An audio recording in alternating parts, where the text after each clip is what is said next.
You're always the beta, you're never the lead. When I just simply let loose and let printmaking be the lead, I'm always pretty happy with the way that it comes out. You know, you just kind of have to work with the happy accidents and acknowledge like you're not in control of what is going on. You're never in control, but that's the beauty of it. If you can submit to that, you know, you have a really rich experience, but when you try to control your experience or you try to control the outcome of your print, it'll blow up in your face. But if you just go ahead and assume something weird will happen, you're gonna have a great time. Printmaking is totally my jam. That woodcut aesthetic has always just been something that has just mystified me. Really like the process-oriented work. I like the idea of how printmaking can help an artist ride a social elevator. So you can have, you know, a print on paper, and that same print can be pasted in an alleyway, and then that same print on paper can also go and be, you know, in the Guggenheim. And also in between, like, be on a shirt, that same imagery. Again, that idea, that attitude was just something that was really mystifying to me. I also like the aesthetic of, like, screen printing and woodcut. Early Roy Lichtenstein, Posada, and Albrecht Dürer, that imagery and that look, that aesthetic is just something that always drew me in, that violent mark making. I've always just felt it was an identity of mine, even when I was really little, an identity that I just took on from making and having an interest in it. I took a printmaking course really, really early on, my sophomore year, and I was really drawn to a lot of the relief printmakers. After my undergrad, I knew I wanted to pursue a graduate career. I wanted to have time to hone my skills, and I wanted to learn a bunch of different mediums of print. Again, more importantly, I wanted to buy time to just make art. Probably whenever I earned an MFA, I felt I was official enough to be an artist. Not that you need a piece of paper or any institution to grant you the permission.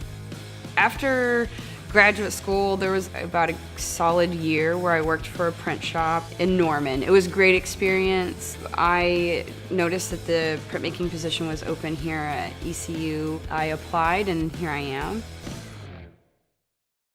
The faculty and the program at ECU, it can be stacked up against almost any art program in the state. We have a really great new facility that has some excellent equipment. All the faculty were all from different parts of the United States. We've all come from different programs, but we encourage the students to just dabble and experiment in all the different programs that they're comfortable in. Yeah, so if anybody wants to use this today, yeah, absolutely. I kind of almost on purpose will own this like outsider artist aesthetic. A monoprint approach is probably the best loose way to describe my work, just technique-wise, able to be very loose to the medium. What I like to do when I'm creating my imagery altogether is go to like old resale places, estate sales, junk stores, and I'll try to find old advertisements or imagery. I like to scan and rework that imagery because the internet is super saturated already. So it's nice to work with found imagery that way rather than kind of search through cyberspace. I really like to do kind of a hybrid monoprint style approach. I'll start with screen printing, sometimes on wood, sometimes on paper. I like to just go with gouache or watercolor, pen and ink often, and keep working in layers. I like to have a huge array of color. I think color is really important for the work that I do, as well as, again, a collage, heavy layered look. So I'll scan something in, I like to rework it and then print it off and then physically draw back on top. Again, it's just kind of like this weird cyclical Ouroboros of like constantly drawing and scanning things. It's not just very rigid and precise, it's got a lot of chaos in there.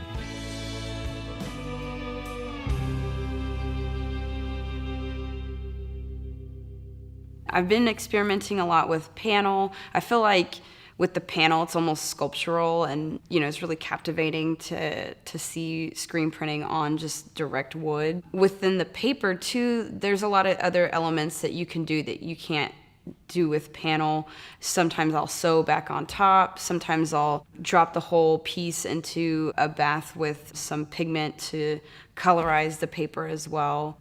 Additioning is really important. When you're learning the medium, that is really vital for a printmaker. So once you learn that skill, put it in your back pocket. Like let's say I edition all the time, so I have just stacks on stacks of the same image over and over again. That's super redundant, and there just isn't a lot of that freedom. But whenever you have a little more like painterly approach, or just this more freeing approach, you can have that same stack of 10, and then they all have like a different drawing on top, may have a whole different color of the whole composition because it's been dyed, or you can paint all kinds of different gouache patterns on top, and that's just allowing a lot more of a dynamic nature, and again, this like idea of chaos and embracing that.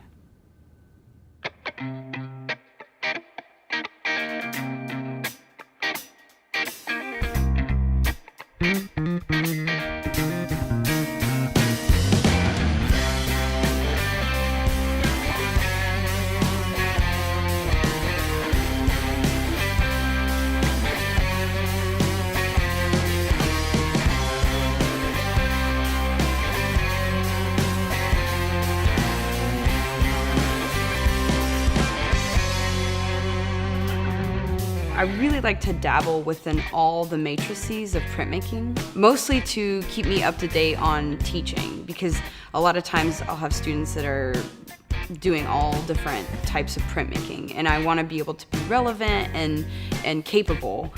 Even in my drawing classes, we do a lot of mono printing or dabble a little bit in printmaking as a tool to expand your drawing skills. I also get the opportunity to teach really great classes such as like color theory, and sometimes I teach a design class or two. And those classes are super fundamental for students to learn, but also it has allowed me to explore and expand on subjects that I just kind of glazed over or took for granted.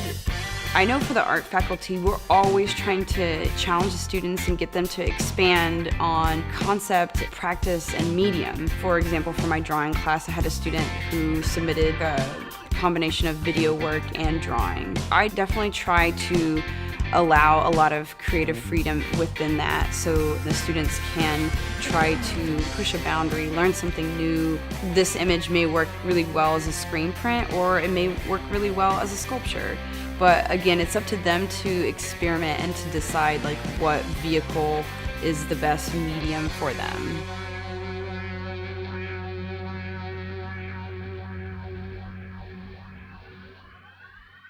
I like to utilize technology in the classroom, and so I'll be looking at an artist on Instagram, or I'll listen to a podcast. I'm like, oh, I can just bring this into my classroom later today. And it's super relevant, and the students, they seem to enjoy the way I curate to them like what's important and what's going on. And I feel very lucky that I get to do that because, I don't have to go to an office or something else that's kind of soul-sucking as a career. I get to allow myself to show students what is cool, or what I think is cool.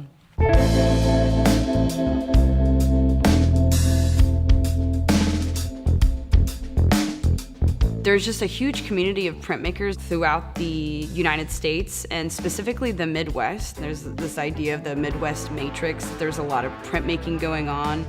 I was so lucky to go to the Southern Graphics Conference when I was like 19, and I just started to make friends and, engulf myself into that community. I've been in people's weddings, I've traveled all over and stayed with friends of mine throughout the United States just from printmaking. It's given me so much more than just a means to get an image onto paper or screen or panel, whichever. It's just also given me life experience and knowledge. had a chance to go to Beijing, I remember being on the plane and thinking to myself, like, the only reason I'm here is from printmaking. And it was just an incredible experience. Again, more life experience that you can't really get from a classroom or a workshop. That's another thought that I have almost every time I come into work. I'm only doing this because I, love this thing. I love this medium, and that's what brought me here. Ada is such a beautiful and interesting place. You have to want to be here. You don't just stumble upon the town because of the geographic location. It's just off the beaten path. I've met some of my best friends here, and you really get bonded together because we are all we have. And that's something I always want to reiterate to the students. It's like, we are in charge of creating a cultural community, every single one of us. We have to do very simple and fundamental things like be kind to each other and help each other grow, because again, we're isolated here essentially. I always tell the students, no matter what, you should always create something, and this is going to be here when we're all gone. And so the more you produce and the more of your creative fingerprint that you're putting on the world, that's the most important goal as artists.